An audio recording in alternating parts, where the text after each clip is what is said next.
So this is my latest drawing. It's a drawing of Patrick Mahomes, who plays for Kansas City Chiefs, and just several poses of him, a montage I created. I finished this today, actually, and I'd like to show you how I did it step by step. I took some pictures, I took some videos as best as I could, and I took the finished product. Before I show you that, I'd really like to show you some of what I've done in the past. Some previous drawings, some paintings, and I'll do that in several other videos as well. I dug up some old college artwork, and I'd like to show you that now. This first one is one I did for a church several years ago, at least 15 years ago. It was a series on marriage that they were doing, their sermons. And I decided to show not just the two rings that you give on the wedding day to symbolize that you're married to somebody, but I wanted to go beyond that and show that a marriage is forever. It's not just a wedding day, it's one day. Marriage is forever. It's unconditional love, unconditional surrender. It's about sacrifice. And all those marriage traits are just a simple, it's just a small look into the sacrifice, unconditional love, unconditional surrender that Jesus gave us on the cross. He sacrificed for us, He died for our sins. And He was nailed. I used this nail in the background to show that those are the nails that held up His hands and feet. Those are the nails that held Him up to a tree, held Him up to a cross. And I wanted to show that. You can see in the bottom of it, there's blood. Although it's not red, I did that on purpose so it wasn't so, bloody, basically. I did this, if you look close, I did this in pencil. I outlined the pencil dark, and then I used oil paints for this. Actually, it wasn't watercolor. I believe it was oil paints. And I used oil paints in a thin wash, and I'll see that in some other pictures too, other paintings, where I just basically put a thin wash over it, and then for lightest values, I take the wash off with a piece of cloth or a cube. Here you'll see I did the same thing. This is a painting I did in October of 2001, just probably 2 weeks after 9/11, that tragic event. And I wanted to basically commemorate it. So I took some images that you saw all over the news, pictures you saw in magazines, and I just juxtaposed them together to create a composition. This is probably one of the first times I did that. I just took several images, I juxtaposed them together to create this finished masterpiece.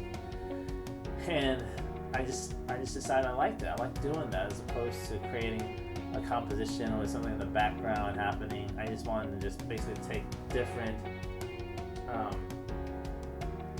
layers of pictures and put them together. This was also done in oil paints. If you notice, the paints are thin. You can actually see the pencil marks if you look close enough. And I don't have a close-up picture. I apologize for that. But you can see the pencil marks still, and you can see where I took off some paint with a piece of cloth or Q-tip. And when I took it off, I actually put back some paint there that was thicker, so that I was able to have this this contrasting values of lights and dark paint, dark values. And so it's really what I like to do, and it's something that I'll probably continue to do in the future. And the next several paintings you'll see are a mixture between watercolor and oils. And I say the mixture of watercolor and oils, I don't mean that they're combined, I just mean that they all look the same. Here's one I did, this titled Lebensborn Children. If you look close, it's kind of disturbing, because in the back is Hitler's soldiers, and in the foreground is an innocent blonde-eyed, blonde-haired, blue-eyed baby, and the baby is holding a Hitler doll. And I juxtapose those two contrasting images because this is the assignment we were given in illustration class was to illustrate the Lebensborn Children. The Lebensborn Children was basically Hitler's soldiers raped and pillaged villages, raped and pillaged women, and several years later, these offspring grew up and they realized who they were. They traced back their roots. They realized that they were Hitler's children. Realized that their mothers were taken advantage of. And this is a picture that I came up with. This is a concept I had. It's actually one of my favorite concepts. It is disturbing, but it happened. It's reality. Such an ugly, tragic period in history. But I believe that at least I feel like I captured just that craziness of it all. That you have this innocent baby born of such tragedy and horror.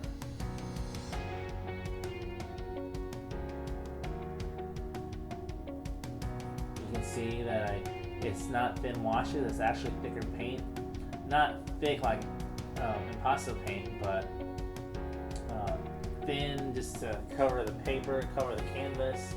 Might have an illustration board. But you can see, if you look close enough, that there are no marks where there's no empty canvas showing an illustration board. Everything's painted, not like those thin washes I used in the previous paintings. The background is gray, the soldiers are black. I didn't want to give the soldiers any type of value, I just wanted to kind of let them be in the shadows, let them be the background, the past. This next one is a study of a piece by Norman Rockwell. Norman Rockwell uses a lot of thick oil paints.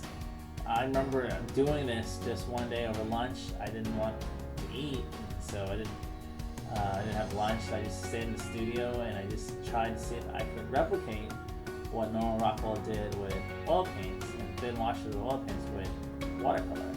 So this is actually out of watercolor. You can see that there's just several layers of paint happening. There's some reds happening in his shoulders, and same way with his face. I took some of those values, I took some oil watercolors, and I took out with a piece of cloth, a paper towel, or Q-tip.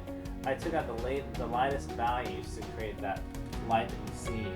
And the dark parts in his eyes, his nose, I just left that painted like that. I didn't take it away. It was what was left after I subtracted the other paints. And I remember I used thin washes of watercolor, and then I sprayed it with fixative. I sprayed it with fixative several times, and then I painted over that fixative, and so there's several layers actually of paint and fixative happening with this painting.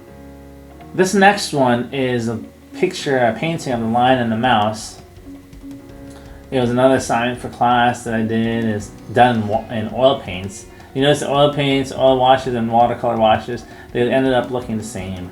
The biggest difference with oils is that it blends a little bit better. It dries slower, so you can make a lot of mistakes on it and fix it.